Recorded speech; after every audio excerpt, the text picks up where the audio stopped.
Welcome to the Spectrios Institute. This is the Dyke House of Hope.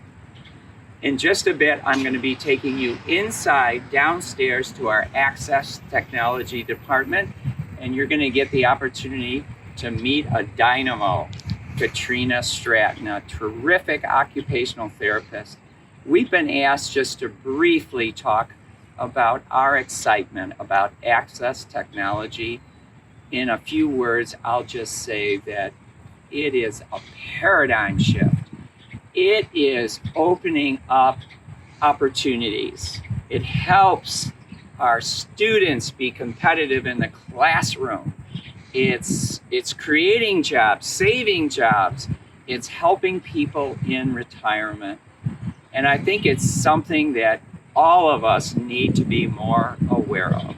So come with me into the Dyke House of Hope, where I'd like to share some of our passion with you.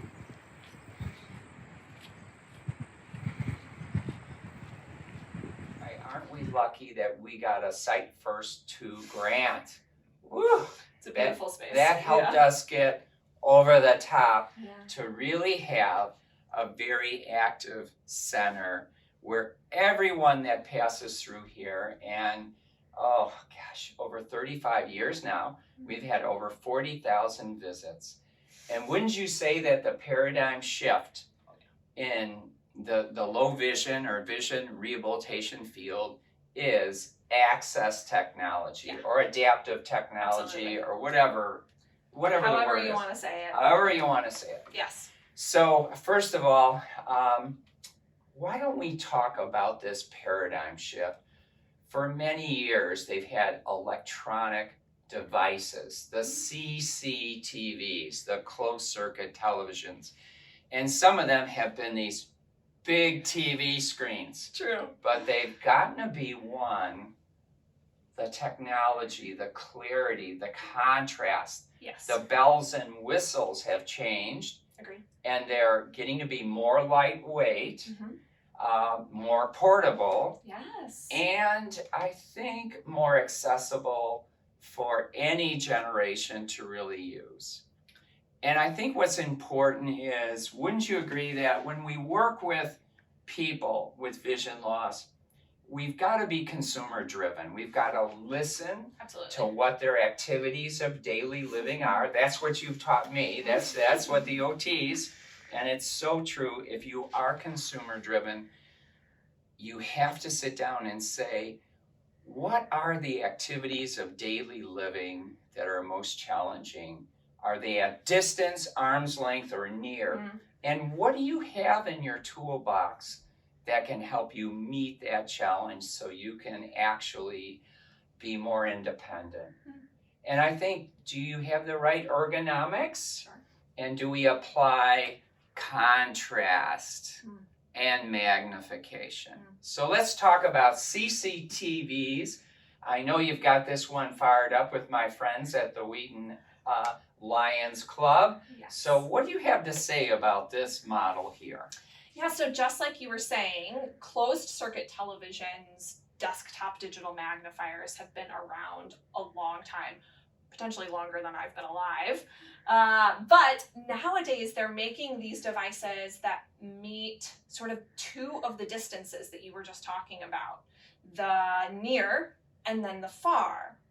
And also have the bells and whistles of being foldable. So we have some printed text underneath this one right now, and just classically, like all CCTVs, we can change the contrast, we can make them larger. We have a lot turned on right now. We could make it larger if we wanted to zoom in on that lovely picture of the Wheaton Lions.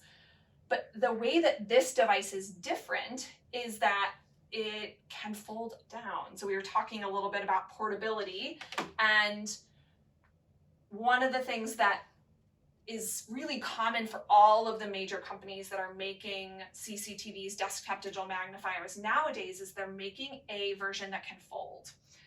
It's really good for students in the classroom because they could set it up so that the camera is even facing the board and it would be magnified right in front of them at their own desk. as well as potentially turn the camera towards them, and then things can even come home with them. So this particular model, you turn off, switching off, you move the camera back, and you just put this screen underneath. Folds down nice and slim. So yeah, it's kind of the newest in the CCTV technology. Mm-hmm. Yeah. And there's many brands. For sure. And the price range too can vary. Sure. And sometimes I think the price, being able to have the resources to be able to get these, but we think if there's the will, there's the way, right? Indeed. So we've used handheld magnifiers, and we still like them. And I think what is important to point out that the devices that we use when we're working with someone with vision loss, they're prescriptive. They don't, it's not like just give me a big magnifier that's strong. They're prescriptive. And the doctors and staff can figure out which is the best fit. Sure. But isn't it interesting how you can have something with a bigger screen and now you can have something more portable? Mm-hmm. So just like the benefit of having a traditional optical magnifier, we can bring it with us to the grocery store or use it to read a menu at a restaurant. They make portable electronic magnifiers as well. So this one, similar concept to the classic CCTV, but portable. It'll fit in a purse or a large pocket, and can increase the size of the print that you're looking at, change the contrast. It just has to move across the paper like we would use an optical magnifier. Something like this is really beneficial for a person who really needs that enhanced contrast, really needs something to stand out against the background. And they're making them in all different sizes nowadays. Once again, there's different brands. Again, it's like buying a car, right? It's not just Ford or Chevy or Mercedes or this or that. There's so many different ones. But I think once again, when you think of people having a toolbox, different tools to match up with their activities of daily living. Absolutely. Sometimes what we have to do is get vision from our ears. We still have sight, yes, but why not? If your reading speed can be even faster, if you can get vision from your ears. So show us something along that line. So we might use the term optical character recognition, we might use the term scanner, we might use the term text-to-speech device to describe this smart reader. What it does is it takes a picture of printed text, processes that picture, and makes it something we can listen to. So really gets at the increasing speed if need be. This one in particular, we just press one of the buttons on the top here. It makes a camera click sound and then our classic processing sound, and then it'll start reading it to us. So I'll give a quick demo of that.